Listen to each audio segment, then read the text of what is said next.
บายดีทุกคนมื้อนี้ลิศก็สิพามาเบิ่งงานแต่งของโมเนาะเพิ่นแต่งงานกันอยู่โบสถ์เพิ่นเป็นคนฟิลิปปินส์ก็นี่ก็แม่นพิธีเนาะเพิ่นกำลังจะเปิดงานน้องน้อยเพิ่นก็แอบซ่อมโหยดอกไม้ว่าซั่นซะทางอันนี้เพิ่นก็จัดเกียมเนาะทางดนตรีเพิ่นก็เกียมงานนั่นแหละทางบาทหลวงเพิ่นก็เกียมหน้าที่ของแต่ละคนนั่นแหละไผมันนั่นแหละนี่ก็แม่นเริ่มงานเลยเนาะเจ้าบ่าวเพิ่นก็ย่างมาต้อนรับเอาแม่ย่างไปรอท่าเจ้าสาวเข้ามา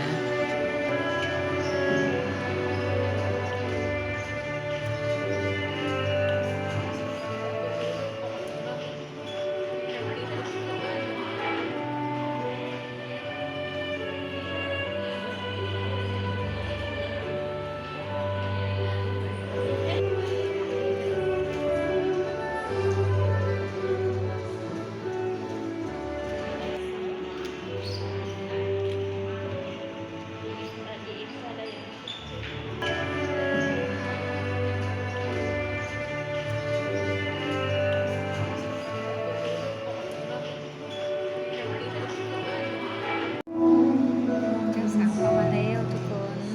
เพิ่นงามเด้อตัวจริงเพิ่นน่ะเพิ่นให้ได้หั่นน่ะ หลายคนได้ให้น้องเพิ่นน่ะพระเอกก็ยังให้น้ำตาซึมนำเลยเนาะ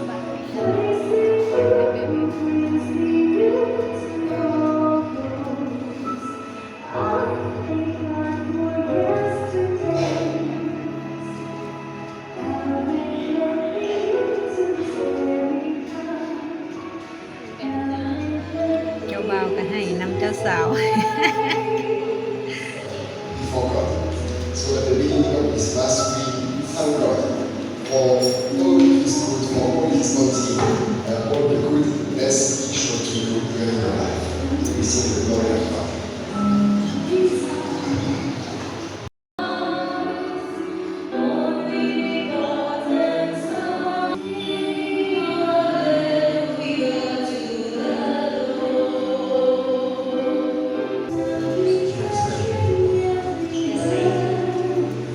I,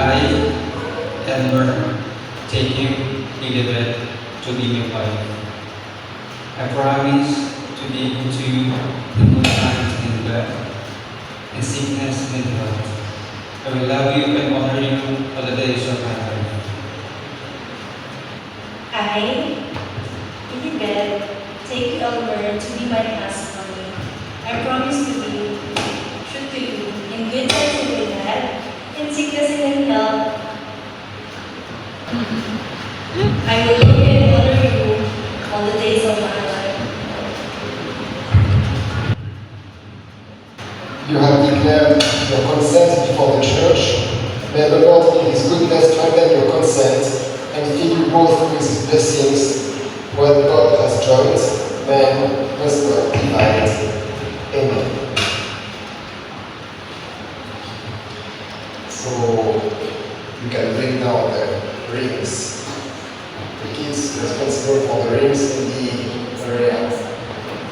And now home. The rings.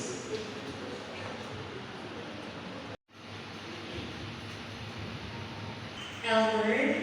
take this ring as the sign of my love and feeling. Father, and Son, and Holy Spirit. Special invitation to your welfare. And I accept them. อันนี้ก็เป็นการใต้เทียนเพื่อนำแสงสว่างความหักของเขาทั้งสองคนเนาะหลังจากนั้นแล้วก็น้องสาวสองคนก็เอาของขวัญมามอบให้บาทหลวงคันแม่นลาวเฮาก็สิแม่นอีหยังก็น้ำจิตน้ำใจให้หมอพรหั่นน่ะเนาะ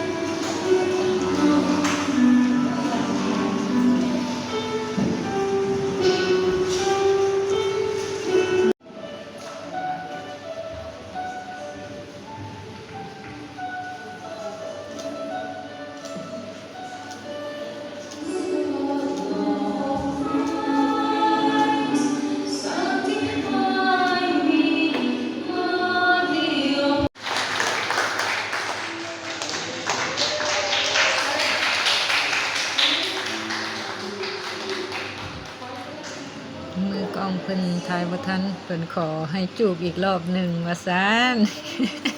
เข้าทางเจ้าบ่าวเลยนะ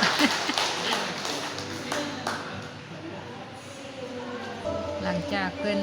ปฏิญาณฮักกันเรียบร้อยสวมแหวนแต่งงานแหวนหมั่นแล้วเรียบร้อยเนาะเพิ่นก็มาเซ็น3 เท่า 4 แกนได้คำเงินลาวเฮาก็ได้แบบนั้นแหละหลังจากนั้นแล้วก็มาถ่ายรูปนำแขกคนที่เพิ่นมาร่วมงานแต่ละคน